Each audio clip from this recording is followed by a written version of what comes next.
Hello everyone, so today we're going to discuss on how to apply the laws involving positive integral exponents to zero and negative integral exponents. So if a and b are real numbers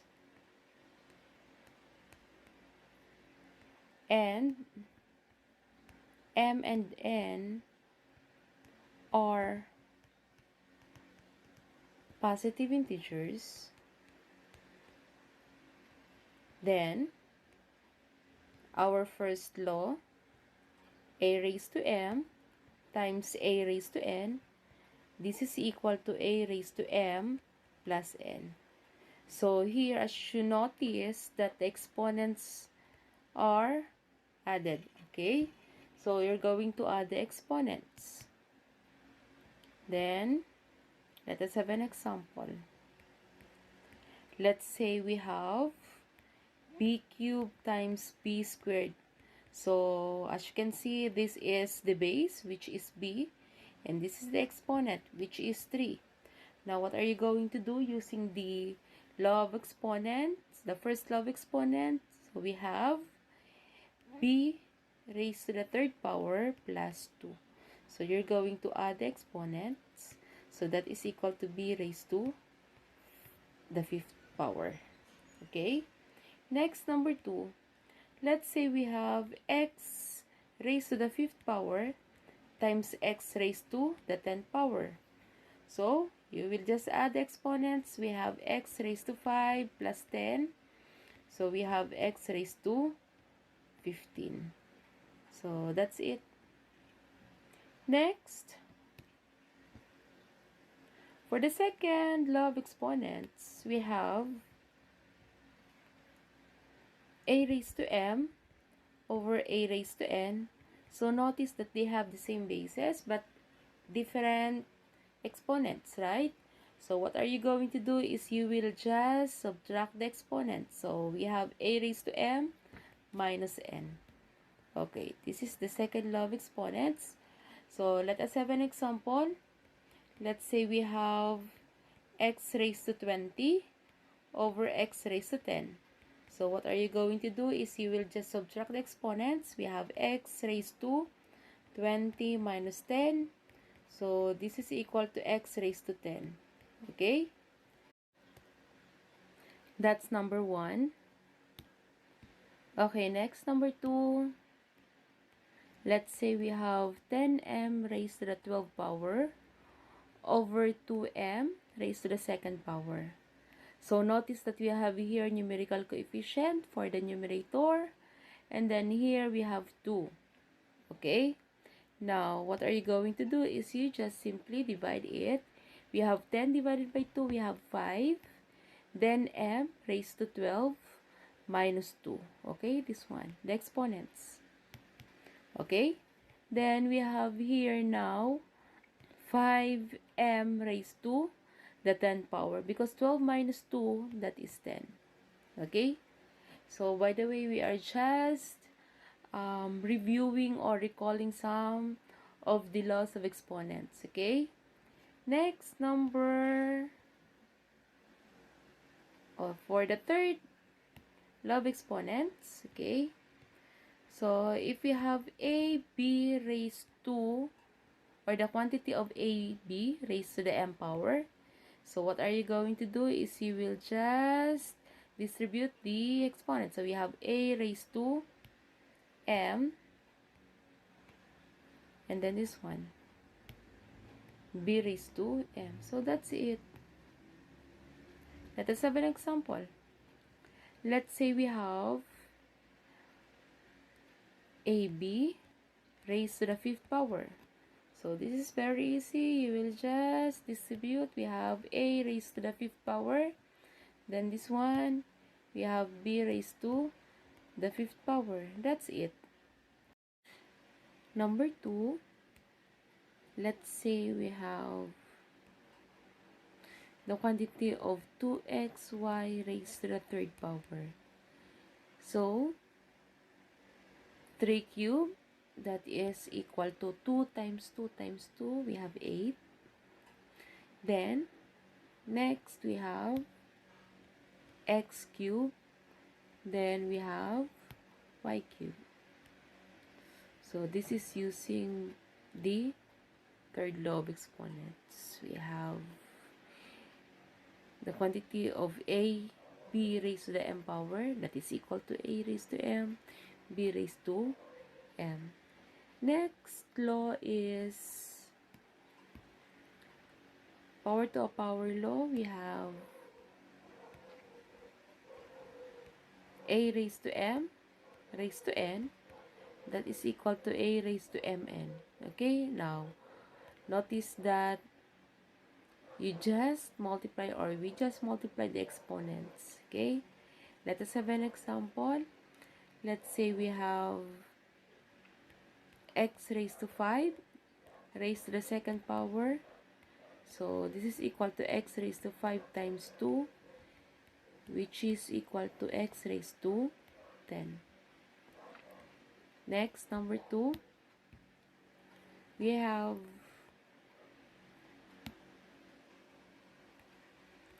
two a raised to 10 raised to the fifth power.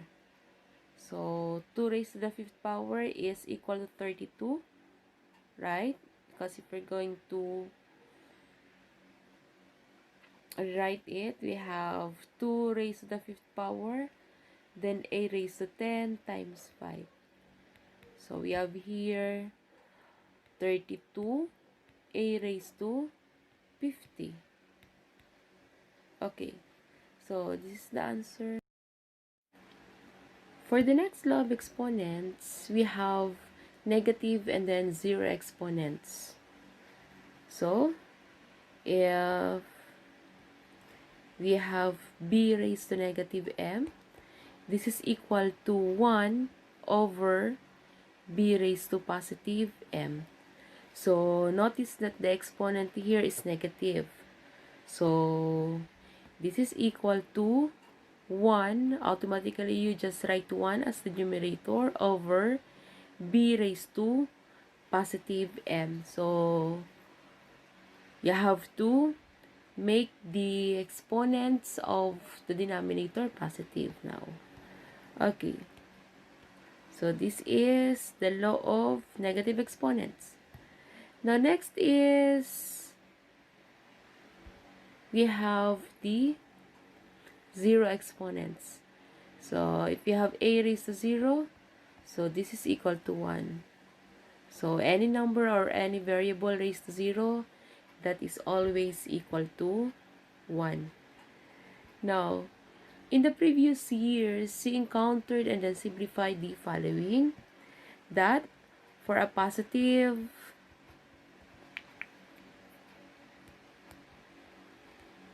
integral exponents, we have 4 squared. This is equal to 16, right? Because we have 4 times 4, that is 16. If we have 2 cubed, this is equal to 8, because 2 times 2 times 2, so we have 8. Then we also have a raised to 5. Okay, so these are positive integral exponents. And then for the negative,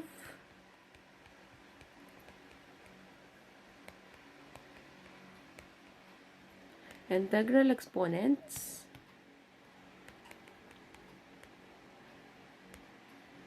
we have 3 raised to negative 2.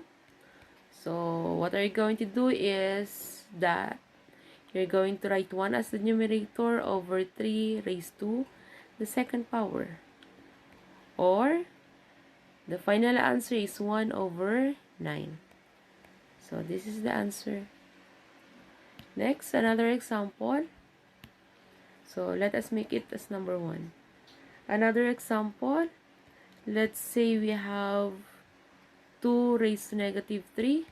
So this is equal to 1 over 2 cubed, or we have 1 over 8. Okay? Because we have 2 times 2 times 2, that is 8. Next, number 3. Let's say we have a raised to negative 5. So just write 1 as the numerator over a raised to positive 5. So that's it for the negative integral exponents. Now for the zero exponent,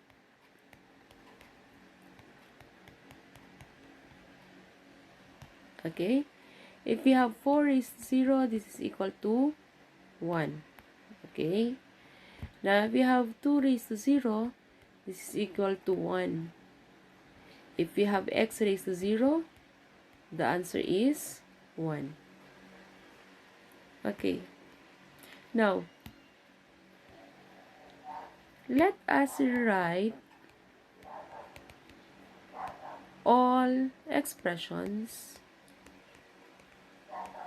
without using 0 or negative integral exponent. Okay, let's say we have number 1. 1 over b raised to 0.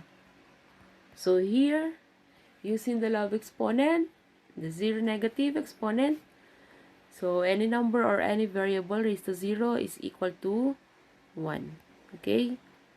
So notice that here the base is 1 over b, and then the exponent is 0. So that's why the answer is 1. Okay?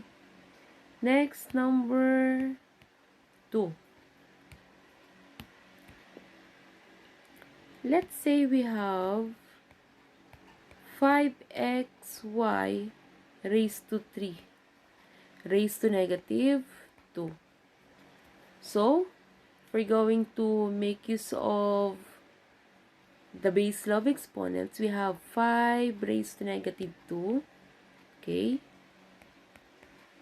The next, x raised to negative 2. And then the last one, we have y raised to 3 times negative 2. This one, we use here the power to a power lower and we just multiply the exponents. The next, let us simplify. This is equal to 5 raised to negative 2, x raised to negative 2, y raised to negative 6. So, there are many ways of solving this. Let us do first the first solution. So, using the negative exponent, we have 1 over 5 squared, 1 over x squared, then 1 over y raised to positive 6. So here we will just multiply the numerators. We have 1 times 1 times 1. We have 1. Then let us multiply the denominators. We have 5 squared is 25. Then x squared y raised to 6. Okay? Or another solution is that we have here 5 raised to negative 2, x raised to negative 2, and then y raised to negative 6. I'll give you a hint, okay? Or a short solution. Now, if you have this example, base and a negative exponent, what are you going to do is automatically you write it on the, you write it as the denominator. Okay, so we have 5 squared and then make the exponent positive. Then for the second one, so you're going to write it as the denominator. So just make the exponent positive. And then here we have y raised to 6. That's it. So no need for you to write this into 1 over 5 squared, 1 over x squared, and then 1 y over 6 raised to the raised to the 6th power. Okay? Next, number 3.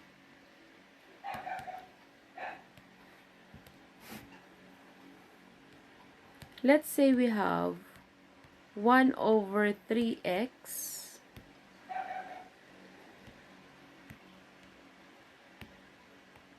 raised to negative 2. Now, the base is 1 over 3x and then the exponent is negative. What are you going to do if this is the case, that the base is a fraction? Automatically, you make it or you get the reciprocal of that. So, the reciprocal of 1 over 3x is equal to 3x, right? Then, make it positive or make the exponent positive. So, this is now equal to 3 squared. We have 9. Then, x squared. So, 9x squared. This is the answer. Okay? Next, number 4. Let's say we have 2x squared y raised to 0. Then, z raised to negative 2. So, we have here, as you can see, we have here 0 exponent. And we also have negative exponent. So, what are you going to do is, let us simplify this first. We have 2x squared times 1. And then z raised to negative 2. Right? So, let us make it as the numerator. The base with a positive exponent. We have 2x squared over, since that the exponent is negative, so write it as the denominator. We have z raised to positive 2. Okay, so here the answer is for number 4, 2x squared over z squared. Next, number 5. Let's say we have 1 over 3 raised to negative 2. So, what are you going to do is, since that the exponent is negative, so you're going to make it as the numerator. So we have 3 raised to positive 2 and make the exponent positive. So this is now equal to positive 9. Or if you want a longer solution, we have 1 over 3 raised to negative 2. That is equal to 1 over 3 squared. Okay. Then, after that, you're going to get the numerator 1. Then, step-by-step process. First, we have 1 over this 1, 3 squared is 9. Then, next is the numerator. Copy the numerator 1 times the reciprocal of the denominator, which is 9. So, this is equal to 9. Okay? So, that's the answer if you want a longer solution. Next, let's say we have number 6. Okay? We have negative 3x raised to negative 2, y raised to negative 2. Okay. So, we have negative 3, but then the exponent here is 1, positive 1. So, make it as a numerator. We have negative 3.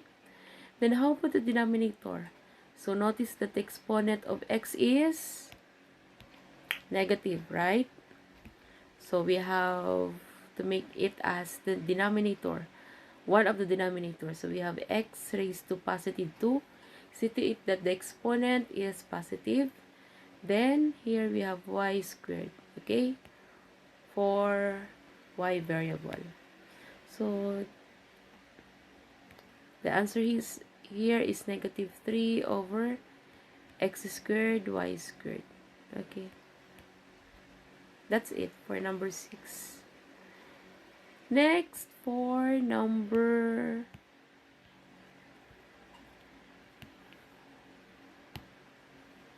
7.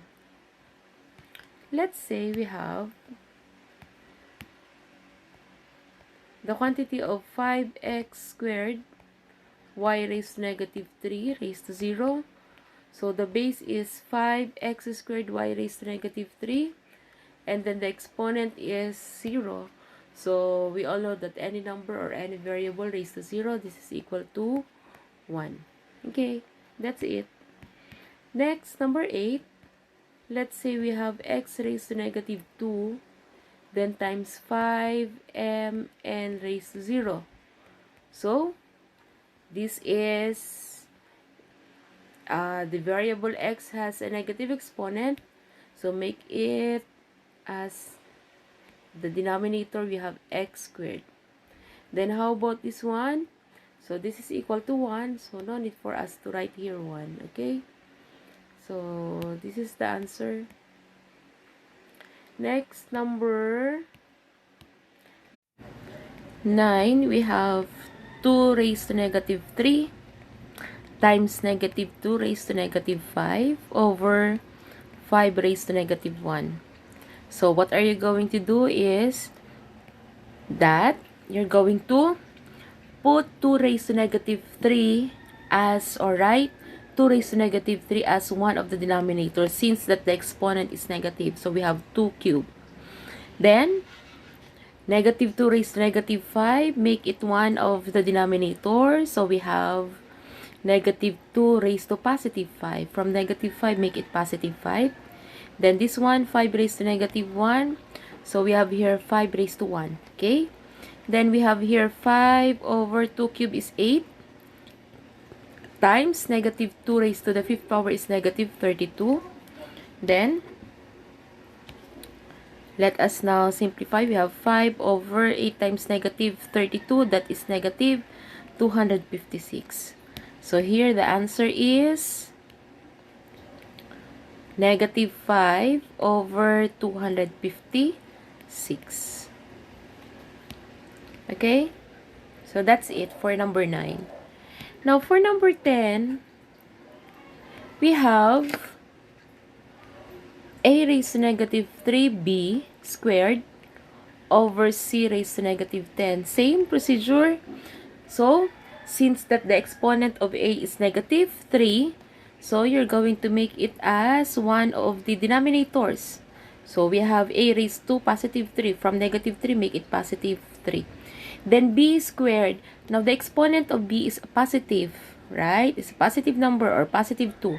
So, just write it here as one of the numerators. So, we have b squared. Then, c raised to negative 10. So, the exponent is negative. So, you're going to write it as the numerator, as one of the numerators. So, we have c raised to positive 10. So, the answer for number 10 is b squared c raised to 10 over a cubed. That's it for today. Now, I hope that you learned more on how to apply the laws involving positive integral exponents to zero and negative integral exponents. Just like, comment, and share it with your classmates. Subscribe and then click the notification button for more videos and updates. Thank you.